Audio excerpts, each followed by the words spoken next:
실수 전체의 집합에서 정의된 연속 확률 변수 x의 확률 밀도 함수가 이렇게 복잡해요. 한 번 더 적었거든요. 이게 확률 밀도 함수라는 거예요. 우리 이때까지는 확률 밀도 함수라고 하면은 그냥 뭐 이렇게 생긴 거 그 대신 이 넓이가 1이면 확률을 뜻합니다 라고 얘기했던 이런 그림이라든가 아니면 꺾였는데 넓이가 1이라든가 이런 식으로 주어졌었어요. 그런 것들도 확률 밀도 함수가 될 수가 있는데, 자, 이렇게 생긴 m에 대해서 대칭이 되면서 종 모양으로 생겨 있잖아요.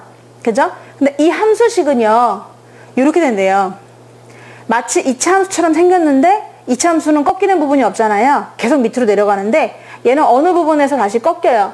위로 볼록하다가 아래 부분으로 볼록하게 되면서 한없이 x축에서 점점 가까이 가는 x축이 점근선이 되는 그런 종 모양이 될 텐데, 이 함수식이 이거래요.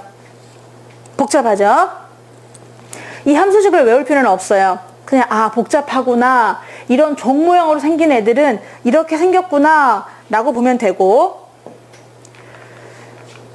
여기에서 이 m이라고 하는 거는 자료의 평균이 될 텐데 이 m은 여기에 숨어 있습니다.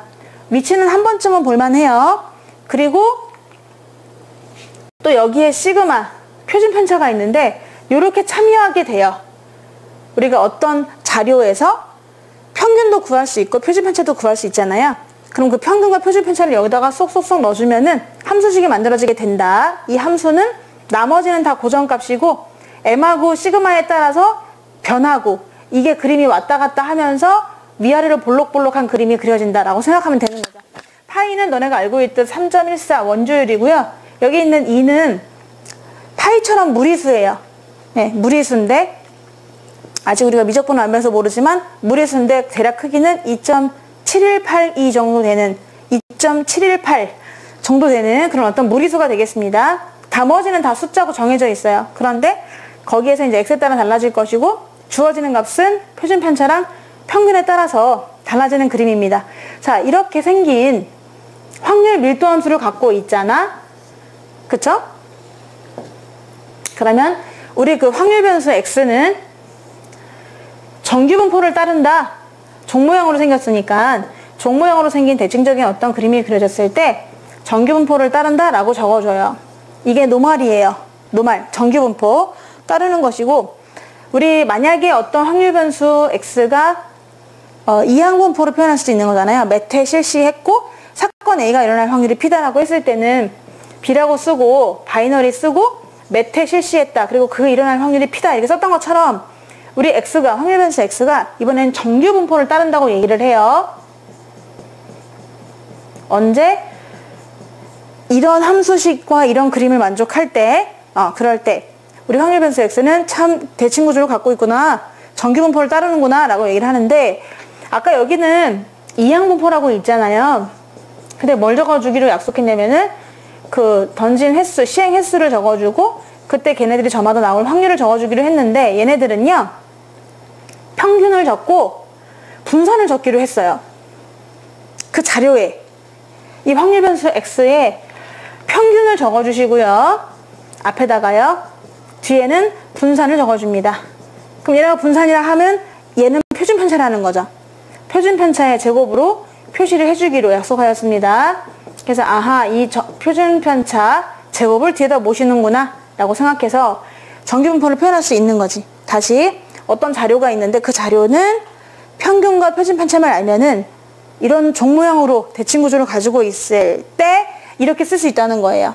x는 이것처럼 막 이렇게 생긴 게 아니라, 이렇게 생긴 게 아니라 종 모양으로 이렇게 예쁘게 생겼을 때 그 평균 알아내고 표준 편차 알아내가지고 x는 정규분포를 따른다, 예쁘다, 평균 쓰고 분산 써주시면 되는 겁니다. 자, 그러면 대체로 이런 모양을 많이 갖고 있는 애들이 있죠.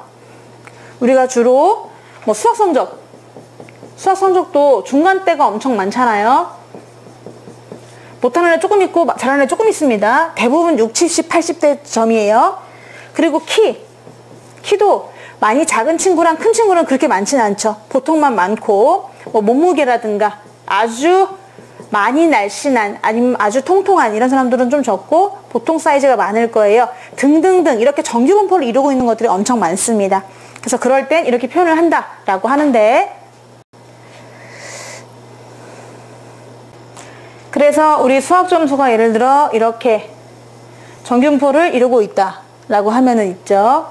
뭐 평균이 뭐 70이다 이렇게 잡아줄 수 있잖아요. 자, 그러면은 이 X축하고 확률 밀도 함수라고 하는 아까 되게 복잡한 식이 있었어요. 뭐 루트 2파이 시그마 분의 1 2의 마이너스 뭐 2 시그마 제곱분의 x 마이너스 m의 제곱. 나는 외웠네? 자, 하여튼 외울 필요가 전혀 없습니다. 그거는. 근데 하여튼 그런 함수식을 그려보면은 이렇게 생겼다라고 했는데, 지금 네가 뭐냐 하면 얘는 확률 밀도 함수예요. 겁내 복잡합니다. 그 함수식이. 뭐 2차도 아니고 뭐 이상해 하여튼간. 자, 이렇게 됐어요. 그쵸? 그럼 네가 정말 확률 밀도 함수라면은 이 넓이가 얼마면 될까요?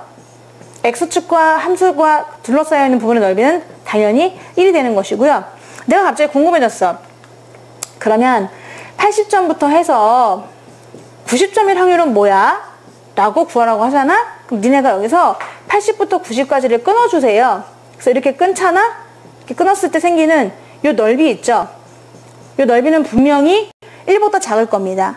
1이 뭡니까? 이 오른쪽 0.5보다도 작을 거예요. 그쵸? 0.3 정도 막 이렇게 나올 수 있단 말이야. 그럼 결국 곱하기 100을 하면 30%가 되는 거잖아.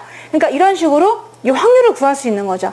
그럼 이럴 때는 어떻게 그려주면 돼요? x는 80이라는 선, x는 80, y는 80, x는 90 이렇게 딱딱 끊어요. 그 다음에 그 함수식 그리고 x축으로 둘러싸인 부분의 넓이가 되는 거죠. 만약에 너네가 적분을 배웠다면은 굳이 우리가 이렇게 딱 직선으로 돼 있거나 그렇지 않아도 적분을 이용해서 그 넓이를 구할 수가 있어요. 근데 우리가 아직 적분을 안 배운 상태라고 생각을 한다면은 어쩔 수 없이 그냥 알아만 둬야 되는 거죠. 그래서 우리가 80점에서 90점 사이의 확률을 구하세요 라고 하면은 요 넓이를 구하면 된다. 보시다시피 0.5보다는 분명히 작을 것이다 라는 것도 알 수가 있는 거죠. 대부분 또 이런 확률 밀도 함수 그릴 때는 세로축은 생략합니다. 안 그립니다. 그냥 가로축만 그리고 평균을 표현하고 종 모양으로 그냥 그려주시면 돼요. 꼭 Y축을 어디다 그려야지 이런 생각은 하지 않으셔도 상관이 없어요.